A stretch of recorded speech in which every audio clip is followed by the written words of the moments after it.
Welcome back to Level Academy. तो आज का जो टॉपिक है वो सीएसएफ का हम आगे बढ़ेंगे, जिसमें आज हम कवर करेंगे माइक्रोस्कोपिक एग्जामिनेशन। तो माइक्रोस्कोपिक एग्जामिनेशन के जैसे कि मैंने आपको कल भी बताया था कि दो पार्ट होते हैं, एक होता है सेल काउंटिंग और एक होता है माइक्रोबायोलॉजिकल। सेल काउंटिंग में दो होता है, टीएलसी एंड डीएलसी, और माइक्रोबायोलॉजिकल में जेरलिस्टिन, gram stain, wet mount, Indian ink preparation and cell culture. तो पहला हम सेल काउंटिंग से स्टार्ट करेंगे।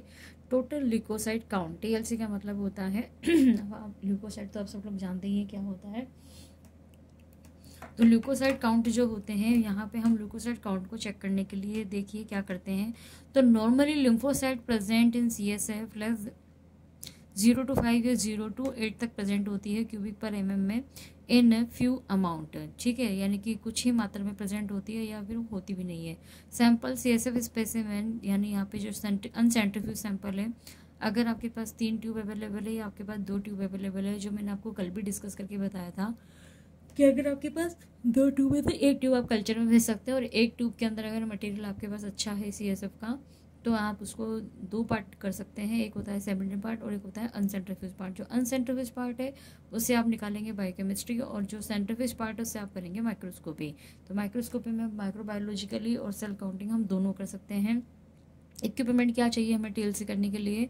बेसिकली हमें चाहिए microscope, cover slip, pipette, steroid, और आपको चाहिए काउंटिंग चैम्बर, जो कि 2 बार होते हैं। एक होता है न्यूबोर चैम्बर, एक होता है फ्यूज रोजेंथल चैम्बर। तो देखते हैं कि हम यहाँ पे किस तरह से करते हैं। तो आपको यहाँ दिख रहा होगा डायग्राम में अच्छे से कि ये जो चैम्बर है इसको फ्यूज रोजेंथल चैम्बर बोलते हैं, ठीक है। तो 1 2 3 4 5 6 7 8 9 10 11 12 13 14 15 16। आप देख रहे हैं यहाँ पे 16 इस तरह से बनाए गए हैं, और यहाँ पे इसको गिनते हैं तो देखिए कि 1 2 3 4 5 6 7 8 9 10। तो आप देखेंगे कि जो रोजेंद्रा चैम्बर है यहाँ पे 16 स्क्वायर शेप में दिखाया गया है। उसके साथ में जो न्यूबार चैम्बर है, एक बार के लिए इसको छोड़ देते हैं। इसका जो एक का जो डायमीटर होता है वो, इसका जो होता है साइज होता है वो 2 mm से होता है। तो मेनली हम जो उसका सीएसएफ का करते हैं वो रोजेंद्रल चैम्बर से भी करते हैं और न्यूबार चैम्बर से भी करते हैं। तो न्यूबार चैम्बर के देख लीजिए कैसा होता है। ये 3 लेयर का न्यूबार चैम्बर होता है, कांच की टाइप की स्लाइड होती है जिसके 4 कोनों पे डब्ल्यूबीसी होता है, और बीच वाला पार्ट इसका आरबीसी होता है, R1 R2 R3 R4 और R5। ये जो डब्ल्यूबीसी वाले जो काउंट है ये टीएलसी के लिए होते हैं। इसका जो एक वाला जो भाग है, यानी कि ये केवल ये वाला जो डब्ल्यूबीसी है, इसकी जो लेंथ होती है वो 1 mm होती है। देखो मैंने यहाँ पे बताया गया है। इसके अंदर फिर से 16 स्क्वायर होते हैं, और इसकी जो डेप्थ होती है वो 0.1 mm होती है। एरिया निकालेंगे तो कैसे निकालेंगे? 1 mm इंटू 0.1, तो लंबाई, विड्थ और इसकी हाइट। तो इस तरह से ये इसका पूरा मतलब इस पूरे खाने का, एक खाने का अगर ये निकल के आ जाता है, वो खाने का निकल के आ जाता है 0.1 mm इसका एरिया है। 1 इंटू 1 इंटू 0.1 पर क्यूबिक mm। और अगर 4 खाने हैं, 1 2 3 4, तो 4 इंटू चारों का ही सेम होगा। 1 इंटू 1 इंटू 0.1 तो 0.1 ही आएगा। तो इंटू अगर 4 से कर देते हैं तो 0.4 आएगा। अब यहाँ पे ये n/v इंटू डी यानी डाइल्यूशन फैक्टर है यहाँ पे, जो कि 20 है। 0.4 हमारा एरिया है, और n का मतलब है टोटल नंबर ऑफ टीएलसी। तो ये यहाँ पे n का मान हमें यहाँ पे निकालना है। तो यहाँ पर ये 50, इसको अगर हम सॉल्व करेंगे तो ये 50 आ जाएगा। तो यहाँ पे हमें टोटल ल्यूकोसाइट का जो काउंट है वो निकल के आ जाएगा 8 इंटू 450 इक्वल टू 400 WBC। तो इस तरह से हम यहाँ पे टीएलसी करते हैं। टीएलसी करने से हमें पता चलता है कि सीएसएफ के सैंपल में आगे मैं इसको दोबारा वापस समझाऊंगी, लेकिन अभी हमें इसमें सबसे पहले ये समझना पड़ेगा कि जो 20 वाला जो फैक्टर है वो फॉर्मूले में कहाँ से आया। तो देखिए यहाँ पे एक हम यूज़ करते हैं फ्लूइड, जिसको हम बोलते हैं सीएसएफ डाइल्यूटिंग फ्लूइड। ये सीएसएफ डाइल्यूटिंग फ्लूइड किस काम आता है देखिए। तो ये जो कि सीएसएफ डाइल्यूटिंग फ्लूइड है, इसको हम यूज़ में लेंगे सीएसएफ को डाइल्यूट करने के लिए। ये जब किया जाता है जब आपका पेशेंट का सैंपल आपके पास वायल में बहुत ज़्यादा कम हो, और हमको उसकी माइक्रोस्कोपी भी करनी हो, एज पर लेवल माइक्रोबायोलॉजी और एज पर लेवल माइक्रोस्कोपी। तो यहाँ पे हम जो यूज़ कर रहे हैं वो यूज़ कर रहे हैं डब्ल्यूबीसी पिपेट का। डब्ल्यूबीसी पिपेट में देखिए 0.5 मार्जिन है 1, और यहाँ पे सीधा 11 है। तो हमारा जो भी सैंपल है हम उसको पहले 11 तक मार्किंग कर लेंगे। देन ये इसको स्टेम बोलते हैं। यहाँ पे बीच में गोला टाइप से बना हुआ है, बीच में यहाँ पर क्योंकि ये WBC है तो वाइट कलर की बॉल होती है, ये वाइट कलर की बॉल है। और यहाँ पे एक रबड़ का इसको लगा रहता है, रबड़ का सॉकेट, ताकि आगे चीज़ इससे बाहर नहीं निकले। बाकी ये पूरी WBC जो पिपेट है, इसको अगर जब आप हाथों से जब शेकिंग करते हैं, इस तरह से रोल करते हैं, तब पूरा डाइल्यूटिंग फ्लूइड और CSF एक दूसरे से मिक्स हो जाता है और अच्छे से एक दूसरे के अंदर मिक्स होके ही फिर हम इसको न्यूबार चैम्बर के अंदर फिटिंग करा के देन TLC करते हैं। तो इसको चलाने का जो तरीका होता है वो यहाँ दे रखा है। क्या प्रोसीजर है इसका देखिए कि जो WBC पिपेट है, इसको हम CSF डाइल्यूटिंग फ्लूइड में मिक्स करने के लिए यूज़ में लेते हैं। तो mix the CSF sample carefully, make 1:20 dilution the specimen only when it cloudy, if clear CSF use it undilute। यानी कि जो आपका सैंपल है उसको अगर आपको डाइल्यूट करना है, लेकिन अगर CSF का सैंपल ऑलरेडी क्लाउडी है तो आपको उसको नहीं करना है यूज़ में। 1:20 डाइल्यूशन बनाने के लिए हमको WBC पेपर का यूज़ करना है। Firstly CSF sample will take 0.5 marking in WBC। 0.5 marking WBC, ये और बड़ी होती है 0.5 तक, यानी कि ये और आगे तक जाएगी इस तरह से। ये मैंने डायग्राम में यहाँ पे बना नहीं रखा पूरा। तो यहाँ पे इस तरह से पूरी WBC पेपेट होती है जो 0.5 मार्किंग कर होती है। Then add CSF diluting fluid until 11 marking. फिर हम यहाँ पे इस लेवल तक हम CSF को फिल करेंगे, डाइल्यूटिंग फ्लूइड को। देन फिर दोनों को पिपेट से लेने के बाद प्रॉपरली इनको मिक्स करेंगे। और वाइट जो ब्लड वेल्व है उसका काम होगा कि WBC पिपेट के अंदर CSF और CSF डाइल्यूटिंग फ्लूइड दोनों को ही अच्छे से मिक्स करने का। Then wait for 5 minute after diluting the specimen, load the chamber for cell counting. अब हमने जो पीछे आपको दिखाया था कि TLC चैम्बर का ये वाला जो न्यूबार चैम्बर है, इस न्यूबार चैम्बर में ये जो WBC के 4 कॉर्नर दे रखे हैं, चारों ही कॉर्नर की जो वो है 1 mm का इसका वो होता है यहाँ से और ऐसे, और डेप्थ जो होती है इसकी 0.1 होती है। तो इसके अंदर जब हम फीड कराते हैं सैंपल को, तो ये जो स्लाइड है न्यूबार चैम्बर है, इसको हम माइक्रोस्कोप के नीचे देखते हैं, ऑब्जेक्टिव लेंस के नीचे, और देन फिर उसकी काउंटिंग करते हैं कि इनके फर्दर 16 स्क्वायर के अंदर हमें कितनी क्या टाइप की सेल मिली है। देन फिर हमें वहाँ पे एक दूसरे से इसको काउंट करने का होता है। तो जब हम इसको काउंट कर लेते हैं, then for 5 minute after diluting specimen, load the chamber cell counting and leave the chamber for the 5 minute to all the settle and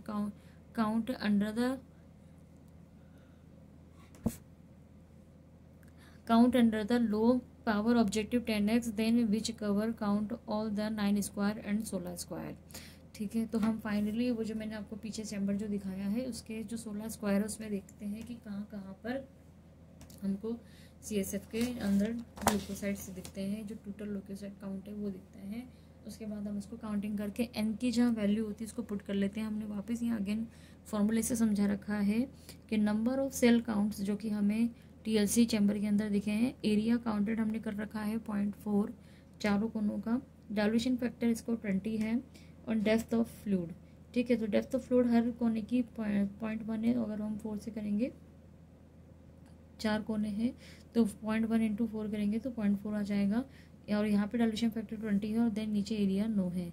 तो यहाँ पर मान लीजिए 27 आपने लिया है कि मुझे न्यूबार चैम्बर में चारों कोनों में मान लीजिए टोटल ही काउंट मुझे 27 मिले हैं, तो हमने 27 की वैल्यू यहाँ पुट कर दी है।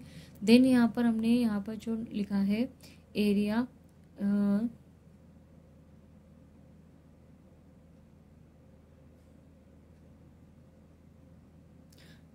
जो कि 9 का है, क्योंकि वहाँ पे 9 डब्बे हैं तो 9 का 9 डाल दिया हमने, 0.9 आएगा यहाँ पे, इसके ऊपर 0 पर आएगी। देन फिर हमने 10 × करके 20 करके जो उसको सॉल्व किया है तो यहाँ पे 600 काउंट आ जाएगा, क्योंकि 9 यहाँ पे कैसे आया है, तो 9 यहाँ पे आप देखेंगे 4 तो कोने थे और इसके बीच में 1 2 3, ये देखिए अगर हम इसके चारों सबका अगर हम निकालते हैं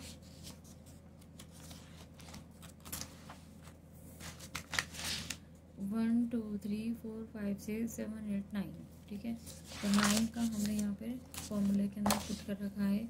तो यहाँ पे जो ये 9 दे रखा है तो 27 / 9 × 20.0.1, ये इसको पूरा सॉल्व कर लेते हैं तो ये 600 पर क्यूबिक mm आ जाता है। ये हमारा TLC काउंट है।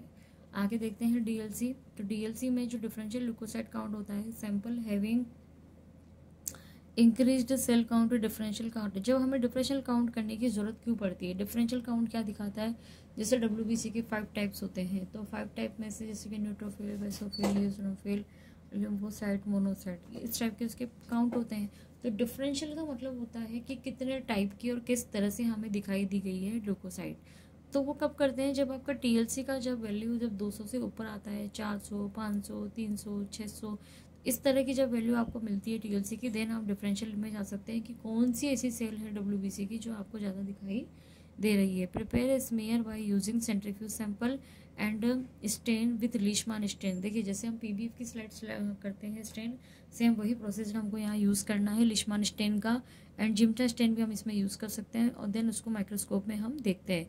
तो माइक्रोस्कोप में देखेंगे तो वायरल इन्फेक्शन अगर आपका है तो लिम्फोसाइट ज़्यादा आएगी, बैक्टीरियल इन्फेक्शन है तो आपको पॉलीमोम नेट्रोफिल ज़्यादा आएंगे, और अगर स्टेनिंग ऑफ सीएसएफ फिल्म मतलब लीशमान स्टेन। ठीक है, तो स्टेनिंग जो सीएसएफ की जो सैंपल होती है वो किससे की जाती है, लीशमान स्टेन से ही की जाती है। तो हमने यहाँ पे प्रोसीजर भी डिस्क्राइब कर रखा है कि लीशमान स्टेनिंग सीएसएफ की कैसे होते हैं। तो सीएसएफ का लीशमान स्टेन, उसमें बफर और स्टेनिंग रेक की भी हमें शुरुआत में ज़रूरत पड़ेगी। देन उसके बाद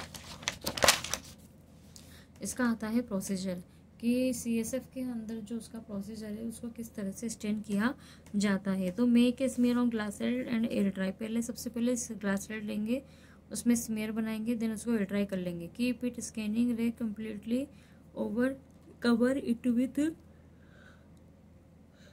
लीशमान स्टेन। इसके बाद leave it for 2 minute, pour buffered water on slide and can mix with pipette. यानी कि हम जो स्लाइड ली है उस पर हम क्या करेंगे, बफर वाटर भी डालेंगे और हम इसको 2 मिनट के लिए भी छोड़ देंगे। देन 5 से 7 मिनट के बाद देखेंगे कि जो बफर है वो क्लीन कर देता है स्लाइड को एंड कंट्रोल, और हम उसको सब कॉटन टिश्यू से नीचे की साइड से सब साफ करेंगे। उसको माइक्रोस्कोप में देखेंगे तो आपको पूरा की पूरा उसके अंदर दिख जाएगा कि कौन कौन सी इस सैंपल के अंदर डिफरेंशियल या कौन सी टाइप की डब्ल्यूबीसी उसके अंदर प्रेजेंट है। इसी हिसाब से यहाँ पे हमने जिम्सा का प्रोसीजर दे रखा है, तो हम जिम्सा का भी देख लेते हैं एक बार कि जो जिम्सा होती है, प्रिपेयर स्मेल लाइक है ब्लड, जैसे ब्लड की स्मेल होती है वैसे ही हमको बनानी है स्लाइड पर। इस स्लाइड के अंदर फिर हम मेथनॉल को एक भरेंगे कॉपिलिन जार के अंदर। ये कॉपिलिन जार जो होते हैं वो इस तरह की प्लास्टिक की डिब्बी होती है और इसके अंदर भरा होता है ये आपका मेथनॉल। मेथनॉल के अंदर हम क्या डाल देंगे, अपनी स्लाइड को डाल देंगे। Remove the slide and dry stain में जिम्सा स्टेन, यानी कि जो कॉपिलिन जार के अंदर मेथनॉल भरा हुआ है तो स्लाइड के ऊपर जो सीएसएफ का स्मीयर बना हुआ है वो मेथनॉल में जाने के बाद अच्छे से फिक्स हो जाता है। देखिए फिक्सिंग भी 2 टाइप की होती है, या तो हेयर ड्राई फिक्स हो या फिर आपका फिक्स 3 टाइप की हो गई। हीट फिक्स होता है, एयर ड्राई फिक्स होता है, या कोई सॉल्वेंट फिक्स होता है। तो यहाँ पे हमने जो फिक्स करने के लिए स्लाइड पे स्मेयर को सारा लिया है वो मेथनॉल का लिया है। स्लाइड को निकाल के एयर ड्राई करेंगे और स्टेन करेंगे जिम्सा स्टेन से, वही 1:20 वॉल्यूम वाले में करेंगे। After 20 minute wash by buffer water, जो बफर वाटर है उसको हम 20 मिनट का हम उसको बफर वाटर से यूज़ करेंगे। ये जो है don't over wash to prevent over decolorize, इतना ही वॉश करना है हमें बफर वाटर से जितना कि उसमें ओवर डिकलराइजेशन ना हो जाए। Then air dry slide and kept into vertical position. Slide को फिर हम इस तरह से, जैसे ये आपकी स्लाइड है तो ये स्लाइड जो है वो इस तरह से खड़ी रखेंगे ताकि पानी सारा नीचे आ जाए। उसके बाद वर्टिकल पोजीशन में खड़ा रखने के बाद स्लाइड जो होगी उसको हम 40x में माइक्रोस्कोप में देखेंगे या फिर 100x में ऑयल इमर्जन पे देखते हैं। तो by DLC can be identify multiple neutrophil, lymphocyte, monocyte, tumour cell, macrophage and basophil, यानी सारी जितनी भी सेल्स होती हैं ब्लड की वो सारी हमें यहाँ पे दिखाई दे देती है। तो बेसिकली हमारा जो आज का पार्ट था माइक्रोस्कोपी का फर्स्ट पार्ट, कि माइक्रोस्कोपी का ये फर्स्ट पार्ट है कि इसके अंदर हमने माइक्रोस्कोपी में डीएलसी और टीएलसी को आज हमने कवर किया है। आई होप आपको ये वाला इम्पोर्टेंट है कि न्यूबार चैम्बर में सीएसएफ को, ये वाला इम्पोर्टेंट है कि न्यूबार चैम्बर में सीएसएफ के डीएलसी किस तरह से की जाती है, क्या फॉर्मूला होता है, और 1:20 जो डाइल्यूशन होता है वो कैसे होता है। डाइल्यूशन को यूज़ लेने के बाद मतलब डाइल्यूशन जो है आपका वो हम सीएसएफ के आरबीसी इसमें सॉरी डब्ल्यूबीसी पिपेट में हम बनाएंगे। तो आज के लिए मैं ये वीडियो यहीं पे समाप्त करती हूँ। आई होप आपको थोड़ा सा इसका माइक्रोस्कोपी आज समझ में आया होगा। नेक्स्ट स्टडी हम अगले वीडियो में करेंगे। Thank you.